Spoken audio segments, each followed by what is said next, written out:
Doctor দেখেন তো ওর কি হয়েছে, রাত্রেবেলা ঘুমের ঘরে আমার নাম ধরে ডাকে। এটা তো খুব ভালো কথা, আপনার নাম ধরে ডাকে, তা সমস্যা কি? ডাক্তার সমস্যা হলো কালকে ওর বউ বাপের বাড়ি থেকে চলে আসবে। এক মিনিট, তা আপনি কে? আমি পাশের বাড়ির ভাবি। হ্যালো, আমি আপনার ছেলের স্কুল থেকে স্কুল টিচার বলতেছি। জি স্যার বলেন, কোনো সমস্যা হয়েছে? না, কোনো সমস্যা হয় না, আপনার ছেলে তো লেখাপড়ায় খুবই ভালো, শুধু মেয়েদের সাথে মেশে। এটা সমস্যা না, ছেলের বাপও আশেপাশে ভাবিদের নিয়ে থাকে, এটার সমাধান কি সেটা বলেন। ম্যাডাম, বাংলাদেশ থেকে সিঙ্গারা নিয়ে আসছি, এটা নিয়ে দুজন মিলে গবেষণা করব। সিঙ্গারা নিয়ে কি গবেষণা করতে চাচ্ছেন সেটা বলেন। সিঙ্গারার উপরে তো ময়দা দিয়ে তৈরি, কিন্তু এর ভিতরে আলু ঢুকলো কি করে সেটা নিয়েই গবেষণা করব। 10 বছর আগে জেলাপি আনছি, আজ পর্যন্ত খুঁজে পাইনি এর ভিতর চিনি ঢুকলো কি করে। তুই নতুন আরেকটা সমস্যা নিয়ে আইছিস। এক রাতে একটা পরী এসে তোমাকে আমার পেটে রেখে চলে গেছে। বাচ্চাদের এই প্রশ্নের সামনে মিথ্যে কথা কেন বলো? বলবা যে বড় হলে জানতে পারবা। তার থেকে সত্যি কথাটাই বলে দেই, পরী আসে নাই, তোর বাপ মদ খেয়ে আসছিল। हम इसका पति है। কাজী যখন বিয়ে পড়াইতেছিল, দিনমোহর যখন বলছে 20 লাখ টাকা, তখন তোর কান কই ছিল? কান কানের জায়গায় আছিল। 20 লাখ টাকা কি 20 কোটি হলে আমার কোনো অসুবিধা আছে? আমি তোমার ভালোবাসি, আই লাভ ইউ।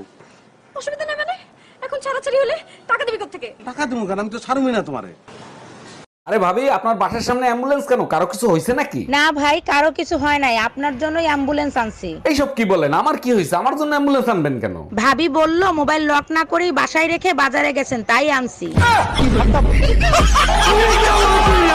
অরুণ ভাই, ভাবিদের সাথে বদমাইশি করেন আর বোর কাছে আসলে ভদ্র হয়ে যান, কাহিনী কি? প্রতিটা মেয়েই জানে ভদ্র স্বামীরা বউকে ভয় পায়, আর আমি আমার বউর কাছে ভদ্র হয়েই থাকতে চাই। আজ তুই বাসায় আয়, বেলুন দিয়ে পিটাই তোর ভদ্রগিরি ছাড়াবো।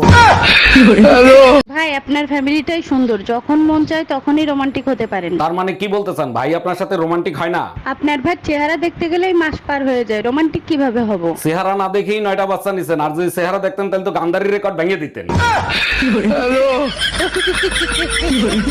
আচ্ছা ভাবি, শুনছি আপনি নাকি বাসর ঘরে চিৎকার দিছিলেন। বাসর ঘরেই প্রথম আপনার ভাইকে দেখি। বলেন কি? না দেখেই বিয়ে করছেন? যখন সে আমার ঘুমটা খোলে তখন আমি চোখ বন্ধ করেছিলাম। তারপর চোখ খোলার পরে কি দেখলেন? যারে টিকটকে ব্লক দিছিলাম সে বিয়ে করছে। আরে ভাবি, কি হয়েছে? ফ্রিজের সাথে যুদ্ধ করতেছেন কেন? ভাই আপনার পরিচিত কোনো ফ্রিজ মিস্ত্রি জানা আছে? হ্যাঁ আছে, তার আগে বলেন ফ্রিজের কি হয়েছে? ফ্রিজ খুলতেছে না, ভিতরে কুরবানি গোশ রাখছিলাম, মনে হয় ভিতর দিয়ে গরু সিটকানি দিয়ে রাখছে। मारो मुझे, मारो मारो मुझे, मारो।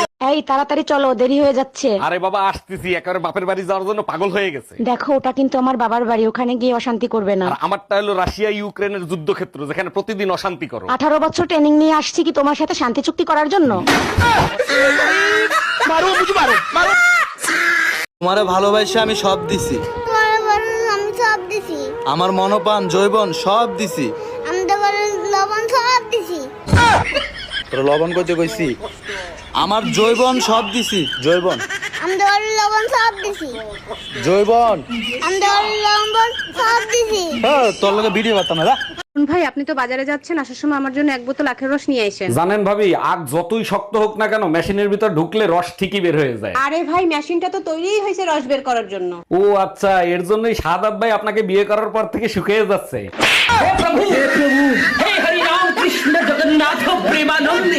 এতক্ষণে মহারানী ঘরে আসার সময় হইলো। এই কই গেছিলে তুমি? পাশের বাসার ভাবির সাথে দরগায় গেছিলাম তোমার জন্য মানত করতে। এইটা খুব ভালো কাজ করছো। তা কি মানত করলা? হে আল্লাহ, আমার স্বামী যেন সব সময় আমার সাথে থাকে, নয়তো তোমার সাথে।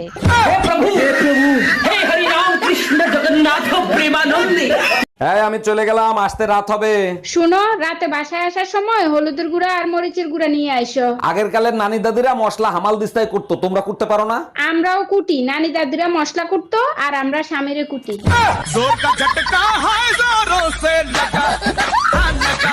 মাই কই তুমি? তাড়াতাড়ি এদিকে আসো। শালা শ্বশুর বেরিয়েও শান্তি নেই। কি হয়েছে আম্মাজান, আপনার মেয়ে কি মরে গেছে নাকি? এসব কি বলো জামাই? সকাল থেকে মেয়ে বমি করতেছে, যাও মিষ্টি নিয়ে আসো, সুখবর আছে। আরে কিসের সুসংবাদ? লেবুর রস করে খাওয়ান, সারা রাত বসে মদ খাইছে। এই, তুমি সারাদিন মোবাইলের ভিতর কি দেখো? শান্তির মায়েরে খুঁজি, কোথায় গেলে শান্তি পাওয়া যাবে। তুমি এক কাজ করো, আমার মনের মাঝে খুঁজে দেখো, ওখানেই সব পেয়ে যাবে। দেখছি, ওখানে ঝাড়ু খুন্তি আর পুতা ছাড়া আর কিছুই নাই। ওগুলো শান্তির প্রতীক, সোনা।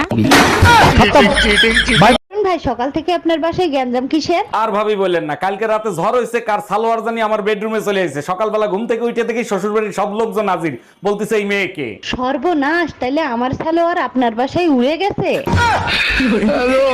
গরমে পাগল বানায় ফেলেছে। এই কই তুমি, আমার এক গ্লাস পানি দাও তো। তোমার জন্য লেবু শরবত বানাইছি, এই নাও তাড়াতাড়ি খেয়ে ফেলো। 1 মিনিট, ঘরে তো লেবু নাই, লেবু পেলে কোথায়? পুরো 100 লেবুর শক্তি আছে, ভিমবার দিয়ে বানাইছি।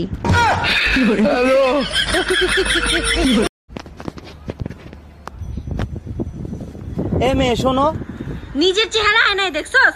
তুমি নিজেকে কি মনে করো? আমি আমার আব্বুর পড়ি। তাহলে আমি আমার আম্মুর জিন। ঘরে যে বাজার নাই, কোনো খেয়াল আছে? বাজার কইরা কোন শালাই বড় লোক হইছে? বাদ দাও। এই নাও। হুদা বাদ, মাছ মাংস ঘরে নাই কিছু। মাছ মাংস খায় কোন শালায় বড় লোক হইছে?